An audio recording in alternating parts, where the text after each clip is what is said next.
একজন brain doctor হিসাবে এই 5টি ভুলই স্ট্রোকের ঝুঁকি বাড়িয়ে দেয়। আজ থেকেই সাবধান হন। নমস্কার বন্ধুগণ, জ্ঞান ও শিক্ষা ইউটিউব চ্যানেলে আপনাদের সকলকে জানাই স্বাগত। প্রতি বছর লক্ষ লক্ষ মানুষ, বিশেষ করে যাদের বয়স 60 পেরিয়েছে, তারা নিয়ম মেনে একবার না একবার স্বাস্থ্য পরীক্ষার জন্য যান। হয়তো আপনিও কোনোদিন আপনার স্বাস্থ্য পরীক্ষা করেছেন, যেমন blood pressure, blood test, ECG, brain scan ইত্যাদি নানা ধরনের পরীক্ষা। এবং হয়তো ভাবছেন, আমি তো নিজের যত্ন নিচ্ছি, আমি তো চিকিৎসকের পরামর্শ মানছি, তাহলে ভয় কিসের? কিন্তু বন্ধুরা, কিছুদিন আগে একটি আন্তর্জাতিক মেডিকেল গবেষণায় বলা হয়েছে, রোগীরা যদি ভুল সময়ে ভুল টেস্ট করে বা টেস্টের আগে নির্দিষ্ট নিয়ম না মানে, তাহলে এইসব টেস্টই মারাত্মক ঝুঁকির কারণ হতে পারে। অর্থাৎ আপনার নিজের ব্রেইন যখন নিরাপত্তা চায়, আপনি তখন একেবারে অজান্তেই তাকে ঝুঁকির মুখে ফেলছেন।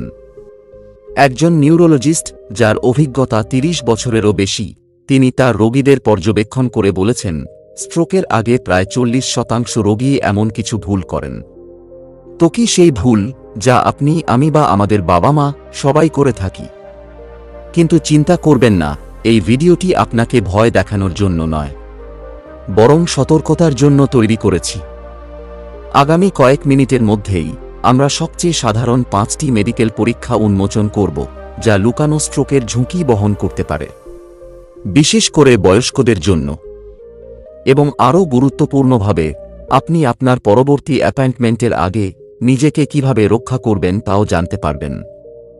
তো চলুন দেরি না করে শুরু করি।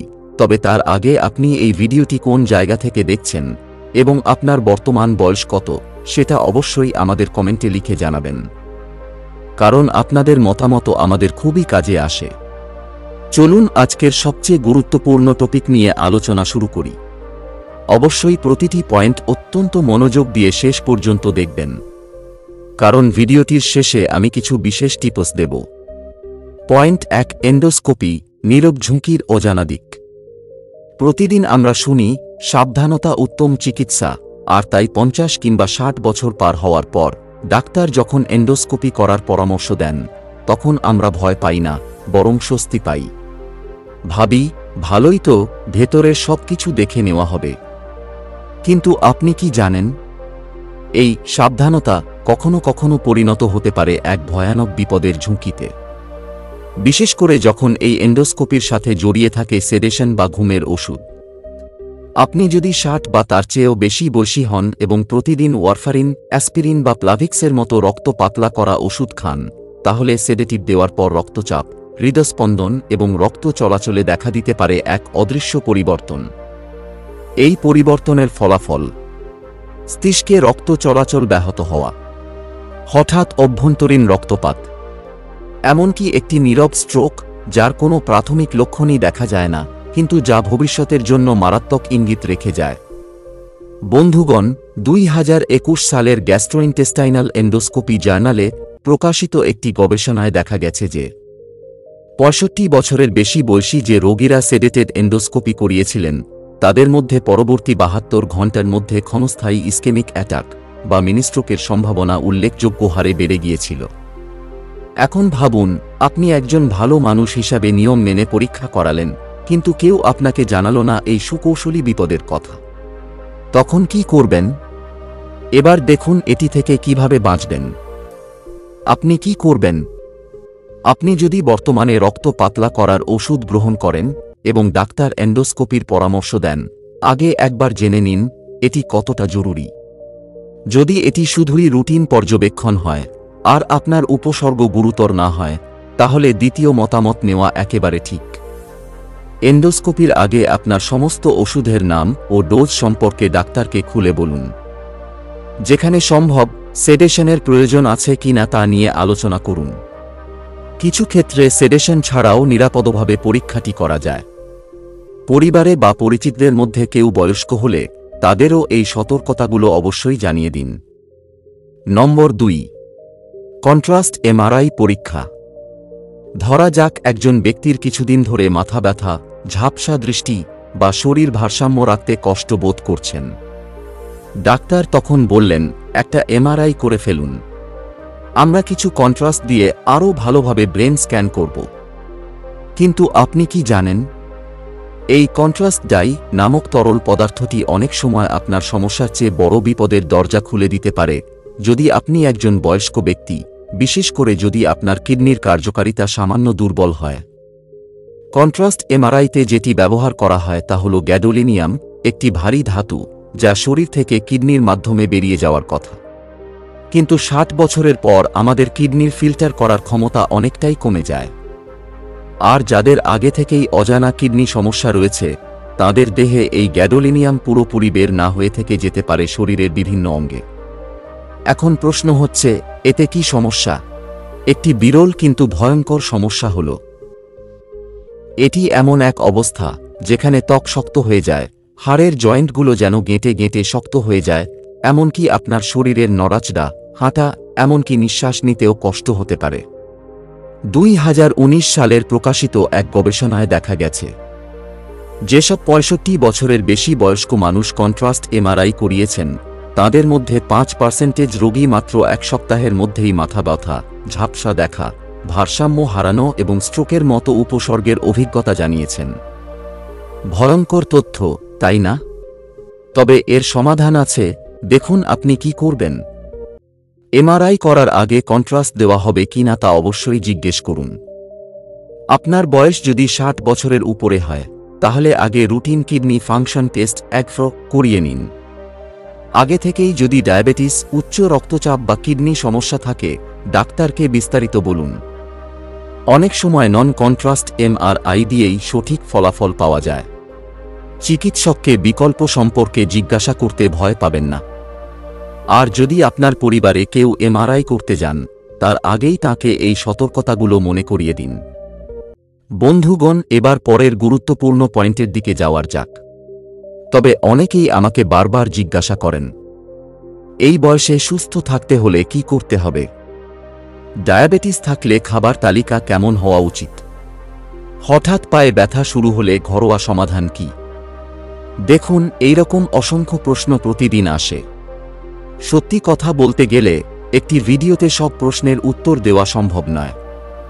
তাই আপনাদের কাছে আমার একটি ছোট্ট অনুরোধ, যদি আপনারা এইরকম দরকারি, সমযোপযোগী ও বাস্তবভিত্তিক তথ্য নিয়মিত পেতে চান, তাহলে দয়া করে এই চ্যানেলটিকে এখনই সাবস্ক্রাইব করুন। এটা আপনার মাত্র 2 সেকেন্ডের কাজ।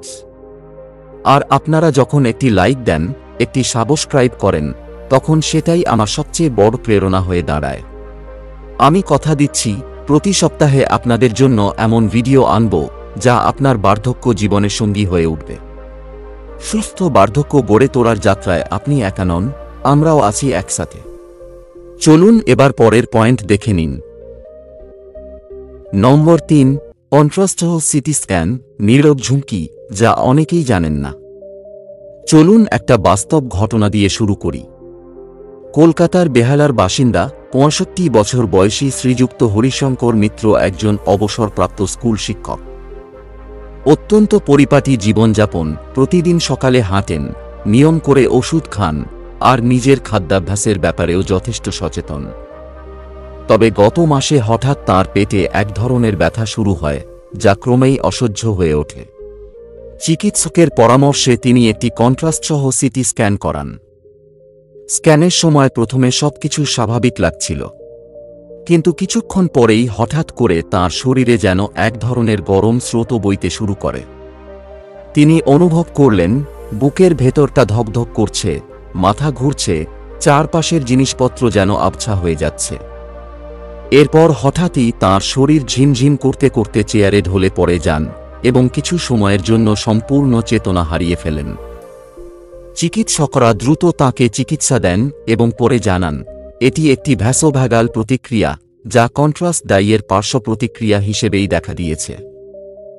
বয়স, উচ্চ রক্তচাপ ও কিডনির আগের সমস্যা মিলিয়ে তাঁর শরীর ওই ডাইকে সহ্য করতে পারেনি। এখন আপনি ভাবছেন, কন্ট্রাস্ট ডাই আসলে কি? এটি হলো এক ধরনের রঞ্জক পদার্থ যা শরীরের রক্তনালী, অঙ্গ এবং টিস্যুগুলো স্ক্যানের সময় আরও পরিষ্কারভাবে দেখানোর জন্য শরীরে প্রবেশ করানো হয়। এই ডাই অনেক সময় জীবন বাঁচাতে সাহায্য করে, ক্যান্সার, অ্যানিউরিজম, রক্ত জমাট ইত্যাদি নির্ভুলভাবে শনাক্ত করতে পারে। তবে সমস্যাটা কোথায়?